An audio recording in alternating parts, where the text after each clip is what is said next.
So today's topic is molarity. चीजों को समझो और डिफरेंशिएट करो इसको। अगर मोलरिटी लिखती हूँ तो उसको रिप्रेजेंट करते हैं कैपिटल एम से, तो मोलरिटी अगर लिखती हूँ तो उसको रिप्रेजेंट करते हैं स्मॉल एम से। ठीक है, मोलरिटी क्या था?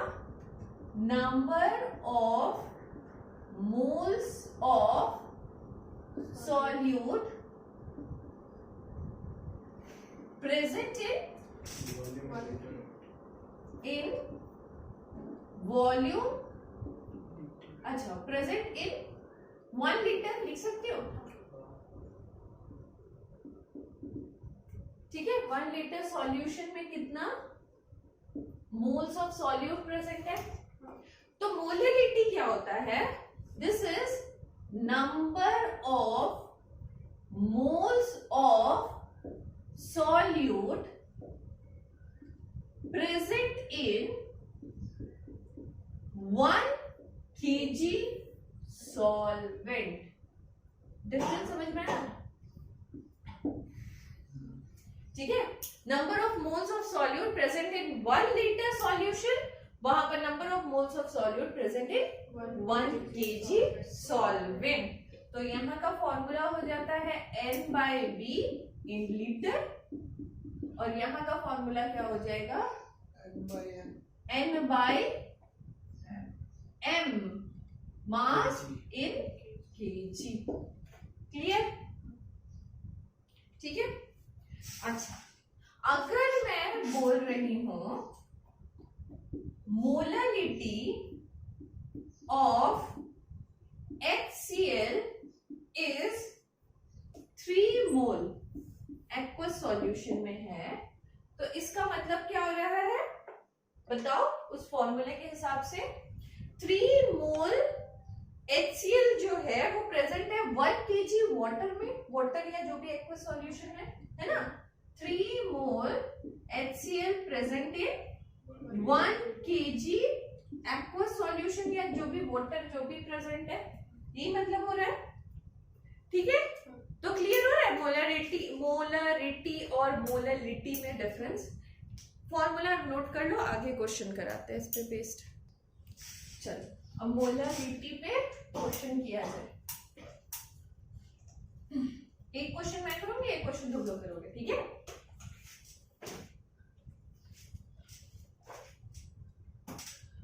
तो फर्स्ट क्वेश्चन है फाइंड द मोलरिटी ऑफ, पहला 20 ग्राम NaOH dissolved in 100 gram solution. ठीक है, और हमको निकालना है मोलरिटी। तो सबसे पहले लगा लेते हैं मोलरिटी का formula. Molarity is equal to number of moles of solute by mass in KG. किसका? अच्छा, यहाँ पे ब्रैकेट में एक चीज हम लोगों ने गलती की थी, सॉल्वेंट नहीं लिखा था। मास ऑफ सॉल्वेंट इन केजी है ना, पहले फॉर्मूले में वो मिस्टेक करेक्ट करो। ठीक है, तो number of moles of solute कितना दिया हुआ है? निकालना है। अच्छा, निकालना है, चलो निकालो। Number of mole of solute कैसे निकालेंगे? मास by molecular mass by mass of solvent in KG. चलो पुट करो सब। मास क्या दिया हुआ है? 20 ग्राम। मॉलिक्यूलर मास कितना आ जाएगा? NaOH बोलो। 23 प्लस 16 प्लस 1 कितना होता है? 40। Okay, 40 by mass of solvent in KG. अच्छा, यहां पे ध्यान से देखो, मास ऑफ सॉल्वेंट इन केजी पूछ रहा है। यहाँ पर तो मास ऑफ सॉल्यूशन दिया हुआ है ना? नहीं बाबू, ये सॉल्यूशन है। 100 ग्राम, है ना। अगर तुम्हारा पूरा सॉल्यूशन का वेट 100 ग्राम है, जिसमें से NaOH जो है वो 20 ग्राम है, तो बाकी सॉल्वेंट कितना होगा बताओ? 80 ग्राम। क्लियर? तो 80 ग्राम को केजी में करने के लिए divide by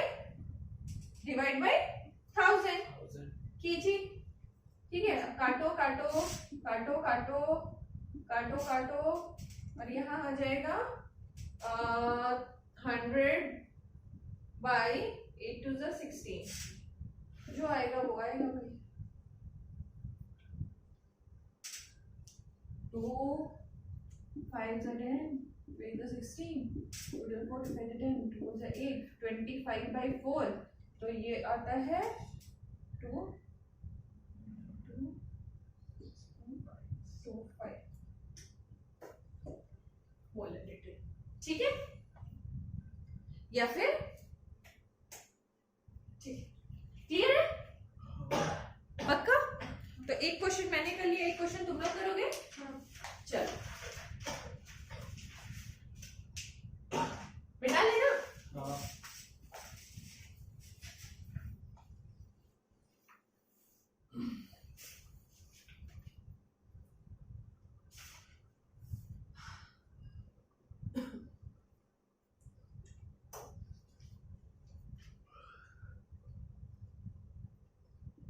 If 0.85 gram of NH3 is dissolved in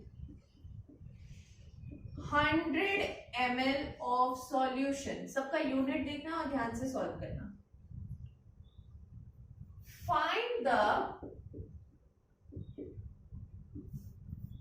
molality if density of solution is 1.2 ग्राम पर ml। डेंसिटी वाले इतने क्वेश्चन करवा लिए कि शायद ये मेरे ख्याल से बन जाए। एक बार ट्राई कर लो, नहीं बनेगा तो हम बताएंगे। ठीक है, तो छोड़ देना इसको, हो गया ना? ओके, तो सबसे पहले क्या करना है इसमें, अच्छा थोड़ा सा हिंट जिसको बाद में समझना हो उसके लिए, मोलरिटी का फॉर्मूला लगाएंगे। अच्छा सॉरी, मोलरिटी का फॉर्मूला लगाएंगे, number of moles of solute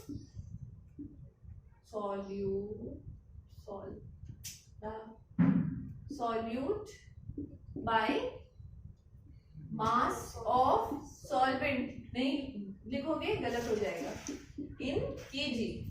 ठीक है, और number of mole of solute क्या हो जाएगा? N by mass by molecular mass upon mass of solvent. कितना दिया हुआ है? मास ऑफ सॉल्वेंट नहीं दिया हुआ है। ओके, फिर क्या करेंगे? बोलो, तुम लोग ही बोलो, हम बताए करते जाए। डेंसिटी से निकालेंगे मास। ओके, डेंसिटी से निकालेंगे। Density is equal to mass upon volume. इससे मास निकल जाएगा। ठीक है, एक मिनट, मास निकल गया, फिर उसको क्या करेंगे? उस मास को माइनस करेंगे सॉल्यूशन मास। ये क्या मास आया? सॉल्यूशन। वेरी नाइस, ये मास ऑफ सॉल्यूशन आया। तो सॉल्यूट का निकालने के लिए, सॉल्यूट का तो दिया हुआ है सॉल्वेंट का निकालने 0.85 ग्राम, है ना, और सॉल्वेंट का निकालने के लिए इससे माइनस कर देंगे, तो 120 माइनस 0.85। तो यहाँ पे मास क्या बैठा देंगे? Mass is 0.85, molecular mass is 17। Calculate करके देख लो, mass of solvent in kg, तो ये हो गया 119.15। ओके, 119.15 बाई केजी में करना है तो उसको 1000। ठीक है, कैलकुलेशन तुम्हारे ऊपर। चलो मिटा लेते हैं। ओके, नेक्स्ट, अगर यहां तक समझ में आ गया है तो बाकी के क्वेश्चन वही मोलरिटी वाले टाइप के रहेंगे। डेंसिटी से निकालना है या फिर जितना फॉर्मूला गिवन दिए उसमें से निकल जाएगा। ठीक है, आ जाओ इक्विवेलेंट मास में, सुने हो कभी इक्विवेलेंट मास? नहीं नहीं, ये तुम्हें क्या किया है डाला है ना? सोने बोलो इक्विवेलेंट मास सुने हो? बुक में कहीं होगा, हमने तो नहीं पढ़ा है ना, कहीं ना कहीं तो होगा। ओके, इक्विवेलेंट मास जानने से पहले सबसे पहले जानना होता है व्हाट इज मॉलिक्यूलर मास, जो कि हमको पता है, आता है ना निकालना। Molecular mass by x is equal to equivalent mass. ठीक है, क्या फॉर्मूला होता है? Molecular mass by x is equal to equivalent mass. ये क्या है? इसको बोलते हैं वैलेंसी फैक्टर। ठीक है, अब धीरे धीरे समझो ये एक्स क्या है। अगर ये एसिड के बारे में तुमको क्वेश्चन है, अगर question is related to acid, नींद आ रही है? Okay, question is related to acid, जैसे कि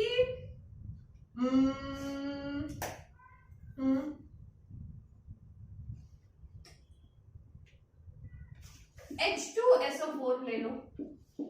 ठीक है, question is related to acid, तो उसमें से H प्लस आयन निकलता है ना? एसिड से जनरली क्या निकलता है?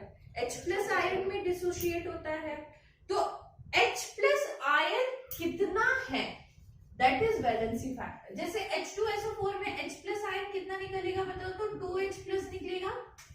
तो अगर मुझे बोला जाए कि इक्विवेलेंट मास बताइए इसका H2SO4 का, तो मैं क्या लिखूंगी? उसका मॉलिक्यूलर मास बाय 2। समझ आ गया होगा? समझ आ गया होगा?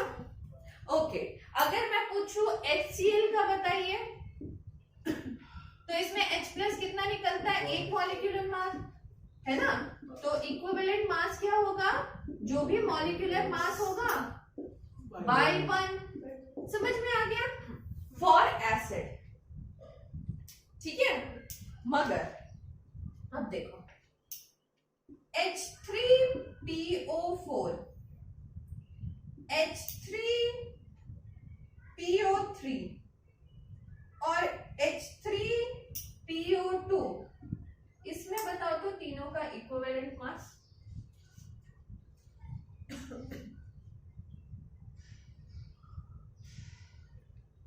तीनों का इक्विवेलेंट मास बताओ तो? मास बाय 333, तो तीनों का इक्विवेलेंट मास सेम है। ऐसा हो सकता है क्या? तीनों इज डिफरेंट कंपाउंड ना, तो तीनों का क्या इक्विवेलेंट मास सेम होगा? तो equivalent mass is depend upon कितने नंबर ऑफ हाइड्रोजन निकलते हैं। जैसे कि अगर स्ट्रक्चरली हम इसको समझे, तो इसका स्ट्रक्चर क्या होगा? एक P सेंटर में होगा और यहां से एक O, 2 O, 3 O और 1 2 3, है ना? ऐसा स्ट्रक्चर होगा। और ठीक है, स्ट्रक्चर ठीक है। अगर मैं इसका स्ट्रक्चर बोलूं तो इसका स्ट्रक्चर कैसा होगा? कुछ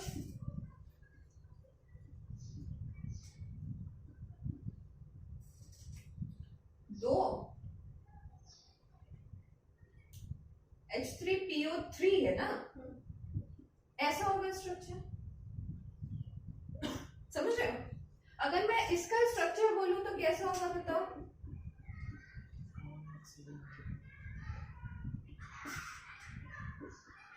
ठीक है, अब देखो स्ट्रक्चरली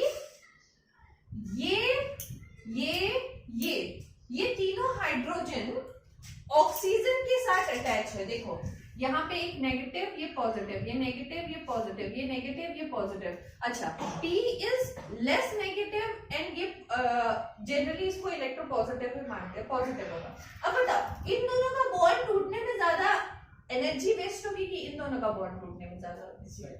सेकेंड वाले का। इजीली टूट जाएगा। तो इसमें से एक प्लस इजीली निकल जाएगा, इसमें से 2H+ इजीली निकल जाएगा, और इसमें तो तीनों को टूटने में डिफिकल्टी है। समझ रहे हो? तो इसमें क्या होगा, ये दोनों ये दोनों का बॉन्ड बहुत स्ट्रॉन्ग है, तो ये दोनों गलत बोले। P और H का बॉन्ड नहीं टूटेगा, है ना? P और H का बॉन्ड नहीं टूटेगा, बहुत गलत बोलती है। तो ये ऑक्सीजन और हाइड्रोजन का बॉन्ड तो टूट जाएगा इजीली, है ना? तो इसमें से 3 हाइड्रोजन निकल सकते हैं, तो इसका 3 हो जाएगा X का वैल्यू। इसमें से कितना हाइड्रोजन निकल सकता है? 2 हाइड्रोजन निकल सकते हैं, तो इसका 2 हो जाएगा। इसमें से कितना निकल सकता है? 1 हाइड्रोजन निकल सकता है, तो इसका X का वैल्यू 1 हो जाएगा। ठीक है, क्लियर है? तो स्ट्रक्चरली भी डिपेंड करता है कि कितने नंबर ऑफ हाइड्रोजन निकलेंगे। अब बोलोगे कैसे पता लगेगा हमको कितने नंबर ऑफ हाइड्रोजन निकलेंगे? प्रैक्टिस। ठीक है, जितना प्रैक्टिस करोगे उतना ही धीरे धीरे आते जाएगा कि कितने नंबर ऑफ हाइड्रोजन निकलेंगे फॉर एसिड। इतना नोट कर लो, उसके बाद बेसिक के बारे में भी बताते हैं। चलो, तो इससे तुम लोग बेसिक, अगर कोई स्ट्रक्चर है तुम्हारे पास तो उसका भी बता सकते हो। एसिड में H+, तो बेसिक में क्या होगा? OH-, है ना? चलो,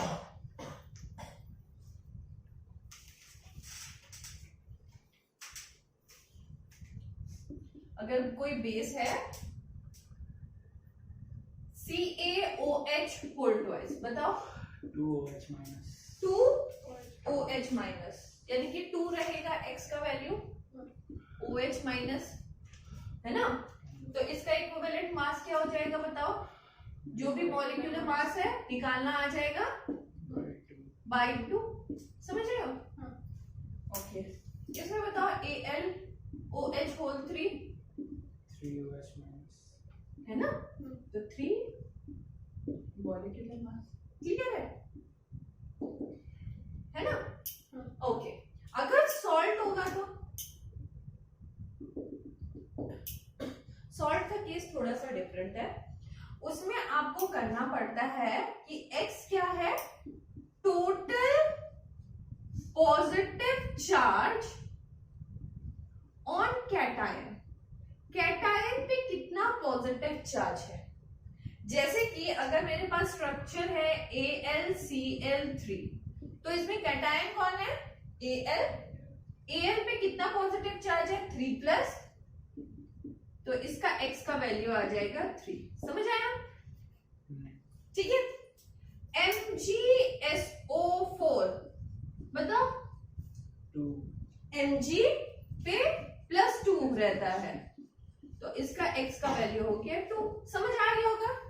तो इक्विवेलेंट वेट दोनों का निकाल सकते हो। इक्विवेलेंट वेट बोला तो मॉलिक्यूलर मास बाय X मतलब 3 फॉर AlCl3 और MgSO4 के लिए 2। क्लियर? कर लो नोट। अच्छा, इसके ऊपर क्वेश्चन कैसा आता है ये घर में बना देना, ठीक है? हम बस क्वेश्चन बता देते हैं कि क्वेश्चन कैसा आता है। अब मेरे ख्याल से सबसे बनी ही रहेगा।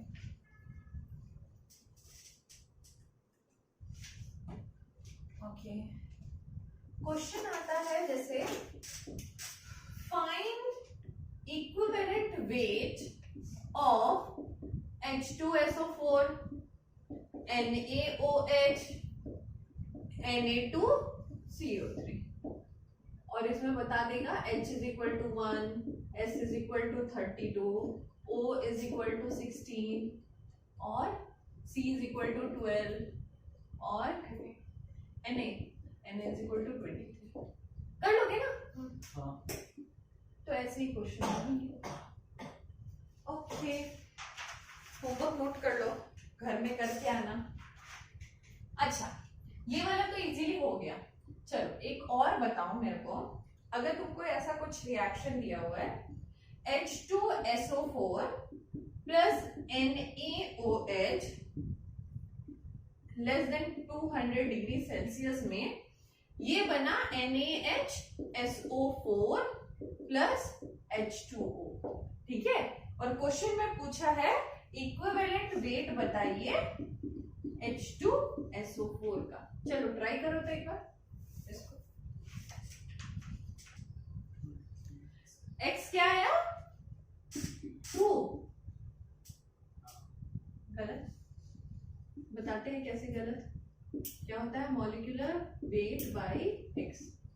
अब मैंने बोला था कितने आयंस H+ के डिसोशिएट होंगे, क्योंकि ये एसिड है तो H+ के आयन ही ऑब्वियसली डिसोशिएट होंगे। कितने H+ के आयन डिसोशिएट होंगे? यहां से देखो कितने H+ के आयन डिसोशिएट होके बन गया। ध्यान से देखो, एक ही H+ के आयन आया ना डिसोशिएट जो हुआ, तो दैट इज 1 नॉट 2।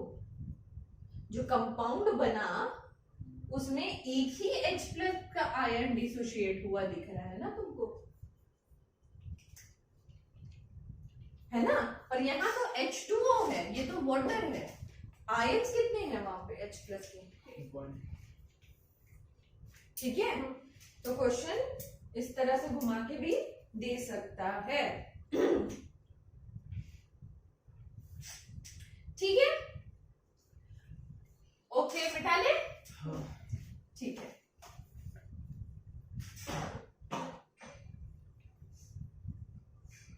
ओके। अच्छा, एक होता है, हम लोगों ने पढ़ लिया नंबर ऑफ मोल्स, है ना? क्या पढ़ा? क्या होता है फॉर्मूला? मास बाय मॉलिक्यूलर मास। एक होता है नंबर ऑफ ग्राम इक्विवेलेंट, ठीक है? That is mass by equivalent मास। अब इक्विवेलेंट मास जब निकालना सीख लिए हैं तो नंबर ऑफ ग्राम इक्विवेलेंट पे निकालना सीख लो। समझ में? Number of moles is equal to mass by molecular mass, वैसे ही number of gram equivalent is equal to mass by equivalent mass. Clear? चलो, इस पे क्वेश्चन जो आता है इस टाइप का होता है कुछ। Find number of gram equivalent present in, पहला 0.4 ग्राम ऑफ NaOH। ठीक है, तो क्या बोल रहे हैं? Find the gram equivalent present in 0.4 gram of NaOH। तो नंबर ऑफ ग्राम इक्विवेलेंट निकालना है तो फॉर्मूला लगा देंगे, है ना? क्या होता है? मास बाय इक्विवेलेंट मास। मास कितना दिया गया है? 0.4 ग्राम। इक्विवेलेंट मास कैसे निकालेंगे? NaOH क्या है? Acid base. बेस कितना निकालेगा ये X? 1, राइट? तो ये हो जाएगा तुम्हारा मॉलिक्यूलर मास बाय X होता है फॉर्मूला। तो ये हो गया 0.4 बाय मॉलिक्यूलर मास कितना होगा बताओ? निकालो निकालो, बताओ। 40 बाय 1, तो ये हो जाएगा 0.4 बाय 40। निकालो जो आंसर है भाई। ठीक है, equivalent weight, number of gram equivalent है तो इसका फॉर्मूला यूनिट भी होगा ग्राम इक्विवेलेंट। ठीक है, ओके। नेक्स्ट वाला तुम लोग कर रहे हो।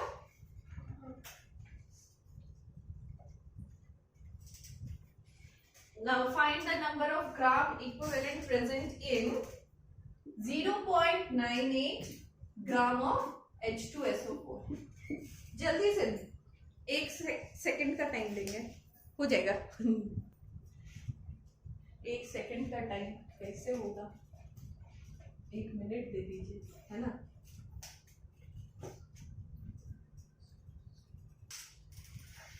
चलो, ओके, तो ये हो जाएगा या हो गया, जो भी है हम छोड़ दे रहे हैं। ठीक है, अच्छा। कई बार क्वेश्चन में बोलता है सेमी नॉर्मल, ठीक है। तो सेमी नॉर्मल का मतलब होता है n इज इक्वल टू 1/2 या फिर कहां से घुस गया ये, नॉर्मैलिटी हम तो उल्टा पेपर पकड़ लिए, गलत नॉर्मैलिटी में आगे कहां से, ओके हाँ। Find number of gram equivalent present in 53 gram Na2CO3. Find the number of gram equivalent present in 53 gram Na2CO3. हो जाएगा ये भी, छोड़ दे रहे होमवर्क, ठीक है। और कॉपी में कर लिया करो होमवर्क, थोड़ा अच्छा लगता है कॉपी देखने में, है ना? हो जाएगा, ओके। चलो आज हम नॉर्मैलिटी जो बता रहे थे, मेरा पेज पलट गया था।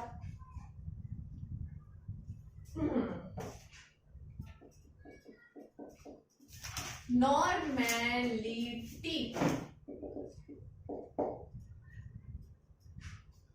नॉर्मैलिटी क्या होता है, शायद पढ़ा होगा, पढ़ा है, किसने पढ़ा है? ये उसकी तरफ देखेगा, वो उसकी तरफ देखेगी, मुझे किसी ने नहीं पढ़ा। Number of gram equivalent of solute which are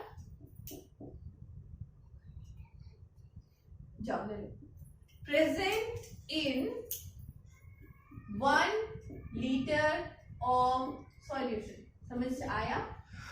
Number of gram equivalent of solute which is present in 1 liter solution. तो फॉर्मूला क्या बनेगा?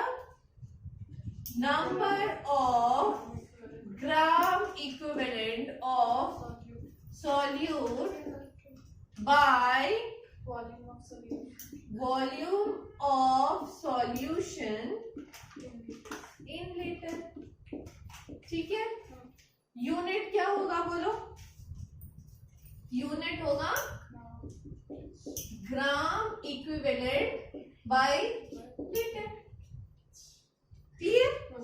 या फिर तुम रिप्रेजेंट कर लो इसको एन से, कैपिटल एन से, नोट कर लो, क्वेश्चन कराएं। ठीक है, हो गया। नंबर ऑफ ग्राम इक्विवेलेंट निकाल सकते हैं हम लोग, कैसे निकालेंगे? बोलो बोलो बोलो mass by molecular mass, equivalent mass भी निकाल सकते हैं हम लोग। कैसे निकालेंगे? Molecular mass by x. Done? Question दे, चलो क्वेश्चन है, if 0.98 gram of H2SO4 are present in 500 ml solution, ठीक है, find नॉर्मैलिटी। ठीक है, पहला क्वेश्चन इजी रहता है, फिर धीरे धीरे हार्ड करते हैं क्योंकि आप बनाते हैं इसलिए। तो बना लिए ना, कोई दिक्कत? सीधा नॉर्मैलिटी का फॉर्मूला डालना है और काउंट करके निकालते हैं। अच्छा, x कितना आया था इसमें भी? 2। ठीक है, कोई दिक्कत नहीं हुआ x निकालने में भी। ठीक, चलो जब ये हो गया तो हम जो बता रहे थे सेमी नॉर्मल, क्वेश्चन कभी कभी आएगा सेमी नॉर्मल बोल के। सेमी नॉर्मल मतलब नॉर्मल हाफ है, यानी कि n/2 है।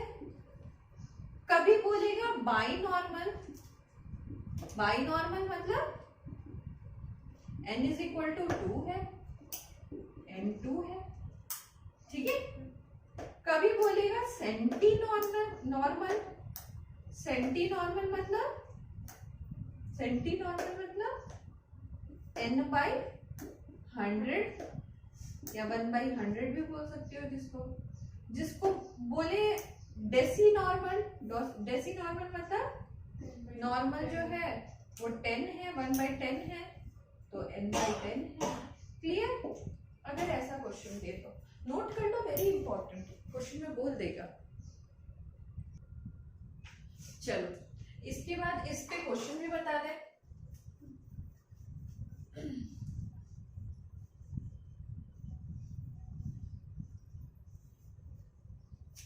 चैप्टर खत्म होते ही एक टेस्ट लेंगे, बी प्रिपेयर फॉर दैट। एक दिन का टाइम नहीं देंगे फिर, ठीक है? Be prepare for that. Find the mass of NaOH present in 250 ml of a semi-normal solution। ठीक है, तो मास ऑफ NaOH बताया और सेमी नॉर्मल सॉल्यूशन है, तो नॉर्मैलिटी के ऊपर क्वेश्चन है, तो क्वेश्चन के हिसाब से ही फॉर्मूला लगा देंगे। Normality is equal to number of gram of, बोलो, equivalent mass of solute by volume of solution in litre. ठीक है, नंबर ऑफ ग्राम इक्विवेलेंट कैसे निकालते हैं?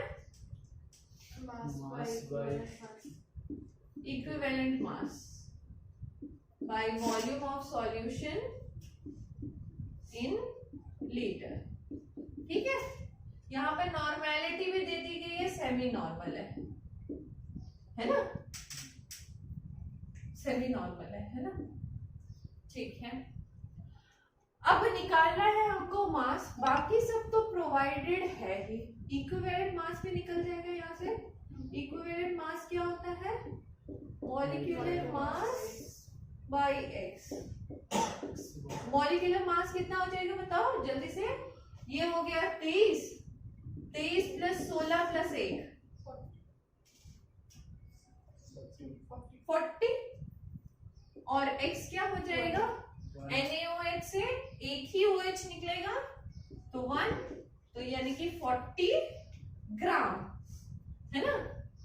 तो ये हो गया mass by 40 gram bye volume of solution in litre कितना है? 250 बाय 1000, यहाँ पे आ गया 1/2। अब बस कैलकुलेशन करके ऐसे निकाल लेना। क्लियर है? Calculation is not important, important is कैसे निकालना है। अगर निकालना क्लियर है तो कैलकुलेशन तो तुम लोग खुद ब खुद कर लोगे। ठीक है, तो यहां तक क्वेश्चन हो गए तुम्हारे नॉर्मैलिटी के। मोलरिटी और नॉर्मैलिटी आज मैंने कंप्लीट करा दिया। नेक्स्ट दिन हम लोग आगे बढ़ेंगे वेपर प्रेशर की तरफ। ठीक है, एक एक करके सारे कॉन्सेंट्रेशन टर्म्स करा रहे हैं। हर एक क्वेश्चन कॉन्सेंट्रेशन टर्म्स के ऊपर जितने क्वेश्चन अवेलेबल है तुम्हारे बुक में वो सारे करो। कोई भी दिक्कत आता है तो क्वेश्चन अराइज करो। ठीक है, डाउट्स नहीं आ रहे हैं मेरे को केमिस्ट्री में, वो मेरे को लग रहा है कि या फिर मैं बहुत अच्छा पढ़ा रही हूँ या फिर तुम लोग पढ़ नहीं रहे हो, दोनों में से एक ऑप्शन होगा, है ना? क्योंकि डाउट्स ही नहीं आ रहे हैं मेरे को। चलो आज के लिए बस इतना ही।